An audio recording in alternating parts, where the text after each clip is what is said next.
पाकिस्तान में 26 साल की एक मुस्लिम महिला को ईश निंदा के आरोप में मौत की सजा सुनाई गई है। उन्हें व्हाट्सएप के जरिए पैगंबर मोहम्मद के कैरिकेचर भेजने का दोषी पाया गया। अदालत ने एक आदेश जारी किया जिसके मुताबिक 26 वर्षीय अनीका अतीक को मई 2020 में गिरफ्तार किया गया था और उसके व्हाट्सएप स्टेटस के रूप में ईश निंदा सामग्री पोस्ट करने का आरोप लगाया गया था। ईश निंदा मुस्लिम बहुल पाकिस्तान में मौत की सजा से दंडनीय एक अधिनियम है। हालांकि अपराध के लिए कभी भी फांसी नहीं दी गई। मोहम्मद की तस्वीर या कैरिकेचर इस्लाम में प्रतिबंधित है। रावलपिंडी के गैरिसन शहर में अनीका अतीक की सजा की घोषणा की गई। अदालत ने उसे मरने तक उसकी गर्दन से लटकाए जाने का आदेश दिया। उन्हें 20 साल की जेल की सजा भी सुनाई गई थी। ईश निंदा यानी ईश्वर की निंदा। अगर कोई इंसान जानबूझकर पूजा करने की जगह को नुकसान पहुंचाता है, धार्मिक कार्य में बाधा पहुंचाता है, धार्मिक भावनाओं का अपमान करता है या इन्हें ठेस पहुंचाता है, तो यह ईश निंदा के दायरे में आता है।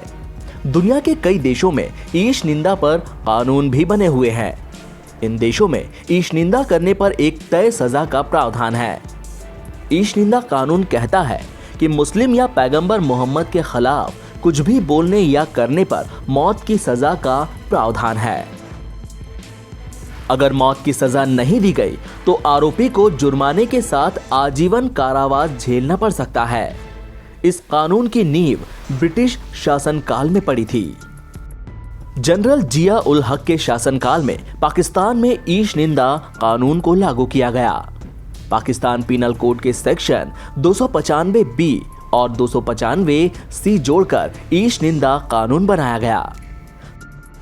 साल 1860 में ब्रिटिश शासन ने धर्म से जुड़े अपराधों के लिए कानून बनाया था, जिसका विस्तारित रूप आज का पाकिस्तान का ईश निंदा कानून है।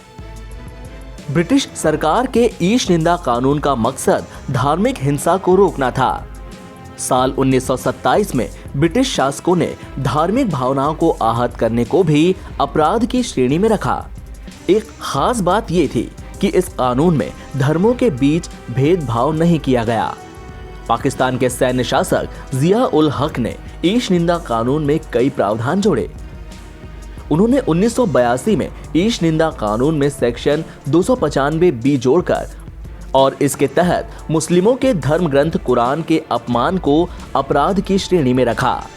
इस कानून के मुताबिक कुरान का अपमान करने पर आजीवन कारावास या मौत की सजा हो सकती है। साल 1986 में ईश निंदा कानून में धारा 295 सी जोड़ी गई और पैगंबर मोहम्मद के अपमान को अपराध की श्रेणी में रखा गया, जिसके लिए आजीवन कारावास की सजा या मौत की सजा का प्रावधान था। शरिया कोर्ट ने इस कानून को और सख्त बना दिया। कोर्ट ने निर्देश दिया कि पैगंबर मोहम्मद के साथ साथ अन्य पैगंबरों के अपमान को भी अपराध की श्रेणी में रखा जाए और इसके लिए सिर्फ और सिर्फ मौत की सजा का प्रावधान हो। एनबीटी ऑनलाइन की रिपोर्ट।